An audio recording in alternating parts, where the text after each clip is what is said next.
Alright, My Favorite Things from The Sound of Music, written by Rodgers and Hammerstein, of course.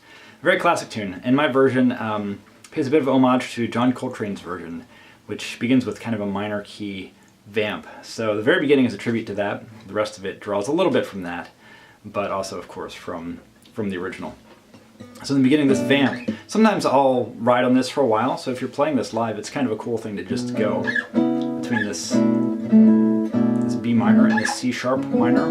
And I'm just sliding between. I try to minimize, the fret noise. You can get a lot of fret noise sliding back and forth. I'll often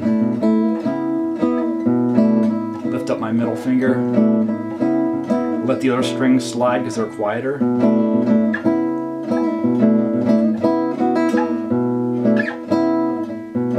And this is a pretty big stretch to do that pull off. You don't need to do it, it's just a little bit of color that I added. Okay, then we're going into the verse. And this is the way that I play it. This also involves a bit of a stretch.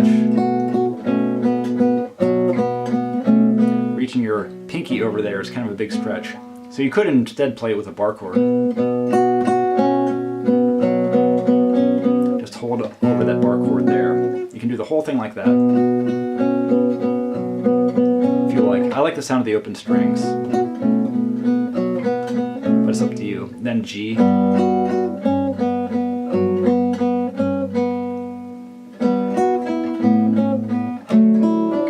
That's another fairly big stretch, this D here. You can get around it by doing this D with an open string. I kind of like having this color, but you can certainly do it just this. And the ending it.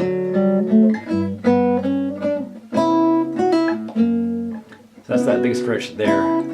You could also do it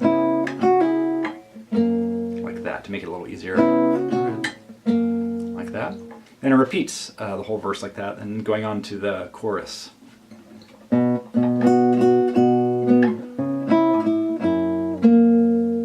You just want to watch here, definitely the melody notes that should be held out, and the bass notes, which are usually cut off. So you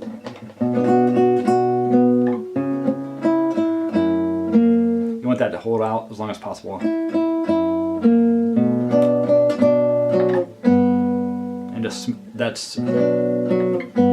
That too you want to hold out for a long time.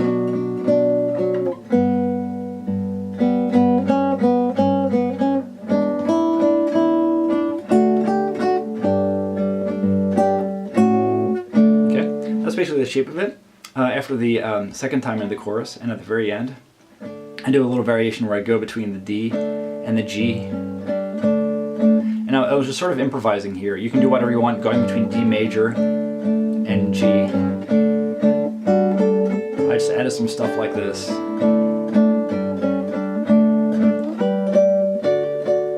that's basically the whole way through it. The third verse, I mute with my right hand, playing exactly the same.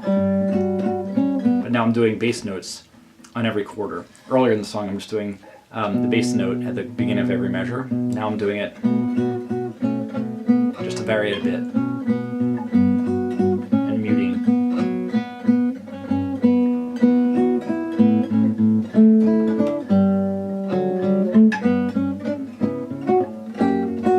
Okay. Right before the chorus, be sure to do that chord cleanly also, this very dissonant chord leading into the chorus. Make sure you're not hitting either the A or the D strings, just the low E before going into the chorus. Okay, so that's basically it. At the end, just riding again between the D and the G. You can just go between D major and G major if you want, or you can improvise a bit like I did.